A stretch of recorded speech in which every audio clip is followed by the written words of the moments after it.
अनुराग ठाकुर के बयान पर अखिलेश यादव सदन में तो बोले ही बोले, सदन के बाहर भी बोले।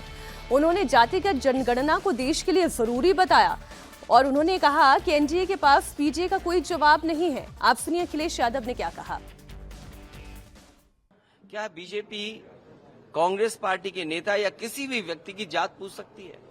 हम और आप लोग कभी व्यवहारिक मजाक करते हैं तो उसमें चलो एक बार को कोई बात मजाक में चली जाए, लेकिन सदन में जो शब्द का इस्तेमाल हुआ था, मुझे तो ये लगता है अनुराग ठाकुर जी को कहा गया है कि 99 बार गाली खा करके आओ आप सदन में, तब आप मंत्री बनोगे।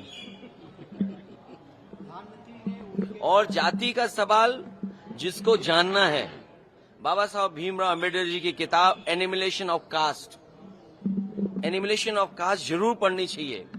अगर को और जाति के आधार पे ही आपको आरक्षण क्यों दिया है? आरक्षण इसीलिए दिया कि हम जाति के आधार पर हम गरीब हैं। तो अगर ये मांग हो रही है कि जाति जनगणना हो तो कोई गलत नहीं है।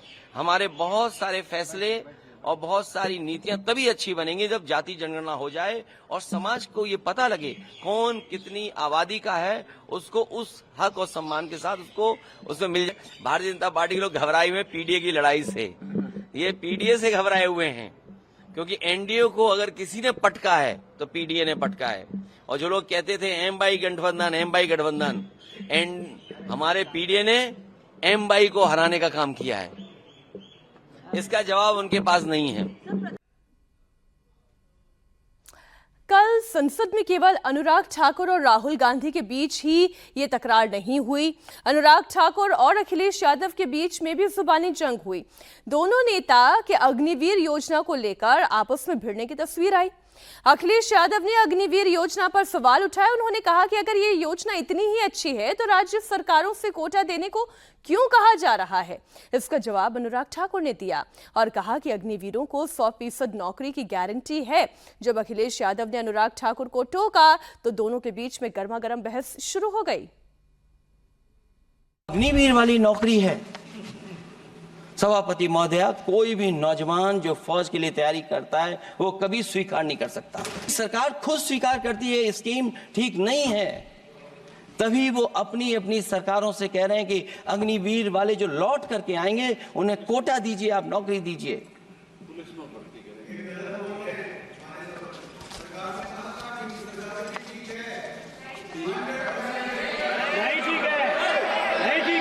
सभापति महोदय, मैं बैठ जाता हूं, आप खड़े होकर के कह दीजिए अग्निवीर व्यवस्था अच्छी है। मैं इस सभा में खड़े होकर कहता हूं, उस राज्य से आता हूं, हिमाचल प्रदेश से, जिसने पहला परमवीर चक्र विजेता मेजर सोमनाथ शर्मा दिए। कारगिल के युद्ध में सबसे ज्यादा शहीद होने वाले हिमाचल प्रदेश के वीर नौजवान थे। 4 परमवीर चक्र विजेता हुए, उसमें से 2 कैप्टन विक्रम बत्रा और सूबेदार संजय कुमार हिमाचल प्रदेश से हुए।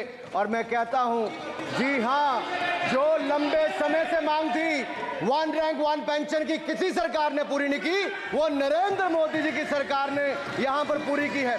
और मैं एक बात और कहता हूं, अखिलेश यादव जी सुन ले, अग्निवीर में 100% एम्प्लॉयमेंट की गारंटी है और रहेगी। जो मैंने बहुत छोटा सवाल पूछा था, मैं दूसरी बात कहता हूं, अगर ये जो बात आप कह रहे हो, तो आपको जरूरत क्यों पड़ रही कि आपको उत्तर प्रदेश में और प्रदेशों में कोटा देना पड़ रहा है 10%? सभापति महोदय, अरे सुनने दो। माननीय सदस्य, आप अपनी सभापति महोदय, सभापति महोदय, चैल जानते हैं आप कहाँ हैं?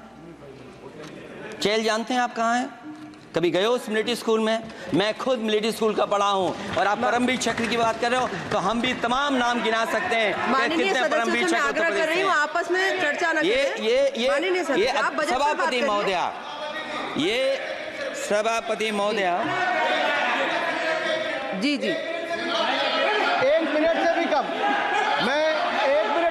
मैं आपके सामने कहना चाहता हूं, ये तो केवल मिलिट्री स्कूल गए हैं। मैं आज भी टेरिटोरियल आर्मी के 124 रेजिमेंट में कैप्टन के रैंक पे अपनी सेवाएं दे रहा हूं। अखिलेश जी केवल ज्ञान मत बांटिए, राहुल गांधी जी के साथ बैठकर अब वहां बुलाने का झूठ बोलने की आपको आदत पड़ गई। प्लीज बैठिए, प्लीज। माननीय सदस्य से मैं आग्रह कर रही हूं, आप अपनी बजट पर चर्चा करें। सभापति महोदया, आपका समय भी सभापति पूरा हो गया महोदय, है। मैं प्लीज कंप्लीट करिए। सभापति महोदय, मैं इसलिए नहीं कह रहा, मैं क्या बात कहना चाहता हूँ, शायद मंत्री जी नहीं रहे इसलिए तकलीफ परेशानी ज्यादा है।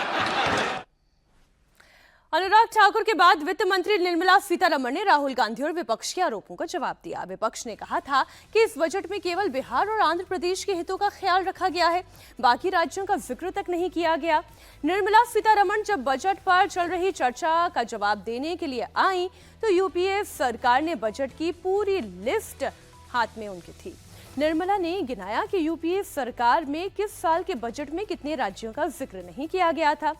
निर्मला ने राहुल गांधी के हलवा वाले बयान का भी जवाब दिया और कहा कि भारत में शुभ काम से पहले मुंह मीठा कराने की परंपरा है, इटली में नहीं है, इसलिए राहुल गांधी को ये बात बुरी लग गई।